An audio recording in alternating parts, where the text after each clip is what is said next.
Seminar laporan magang paramedik veteriner di Klinik Hewan Pelita Satwa. Dengan saya Armando Fernando Polap, Program Studi Kesehatan Hewan, bersekolah di SMKPP Negeri Pelihara, Provinsi Kalimantan Selatan.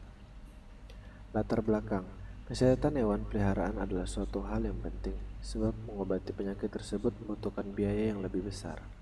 Di samping itu, kondisi hewan yang sakit akan menjadi sangat buruk dan prihatinkan.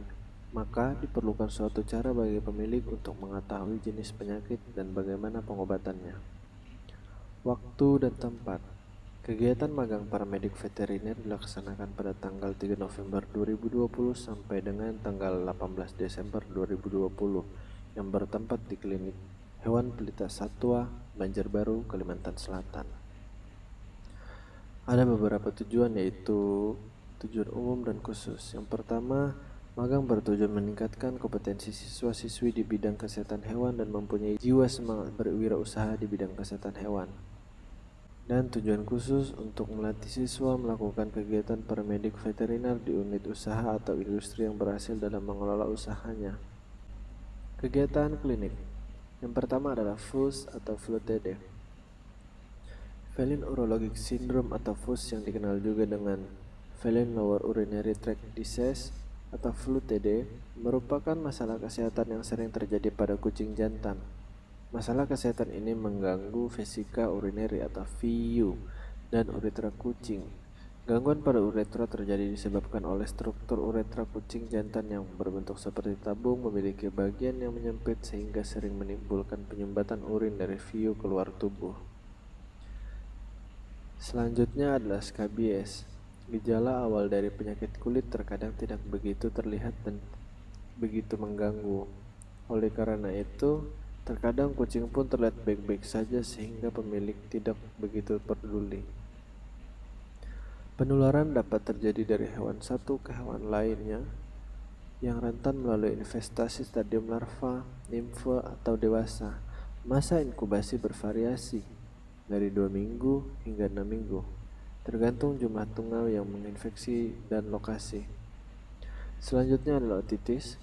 Radang telinga dapat dikategorikan berdasarkan lokasi tempat terjadinya peradangan. Apabila infeksi terjadi di liang telinga bagian luar, maka diklasifikasikan sebagai otitis eksterna.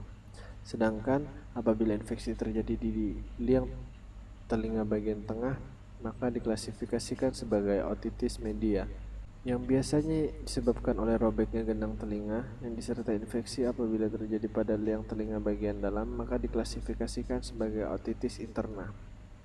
Selanjutnya adalah ringworm. Penyakit zoonosis yang banyak menginfeksi pecinta hewan kesayangan adalah dermatofitosis atau ringworm, merupakan keratinisasi berlebih yang terdapat pada permukaan terluar kulit epidermis, termasuk kuku dan rambut. Selanjutnya adalah stomatitis. Stomatitis adalah peradangan hebat yang menyakitkan pada mulut dan gusi kucing yang berbentuk seperti bisul. Penyakit ini dapat melibatkan bibir, lidah, gusi, dan tenggorokan bagian belakang. Kucing dari segala usia atau jenis dapat terpengaruh. Grooming hewan adalah mengurus, dan kebanyakan orang mengartikan grooming sebagai proses memandikan atau membersihkan hewan peliharaan. Biasanya kucing dan anjing dengan menggunakan bahan dan teknik tertentu serta peralatan yang memadai. Kesimpulan dan saran. Kesimpulan, menjadikan siswa-siswi lebih mandiri, disiplin, kreatif dalam melakukan hal dan tugas yang penuh tanggung jawab. Selain itu, siswa dapat belajar sopan santun dan saling menghargai tanpa memandang budaya, ras, agama, atau kelompok tertentu, sehingga siswa dapat bersifat ramah bertoleransi dimanapun berada. Dan di dalam praktik lapangan keterampilan, siswa dapat mengetahui tentang penyakit yang terjadi pada hewan serta langsung melihat gejala yang ditimbulkan. Saran, disarankan bagi pemilik hewan kesayangan agar menjaga kesehatan hewan dengan manajemen pemeliharaan yang baik dan benar, dengan cara memberikan dan menjadwalkan makan dan minum hewan kesayangan Anda dengan baik dan teratur. Anda juga bisa menjaga kebersihan hewan kesayangan Anda dengan memandikan hewan itu dengan rutin, yaitu 1-2 kali dalam 2 minggu. Terima kasih.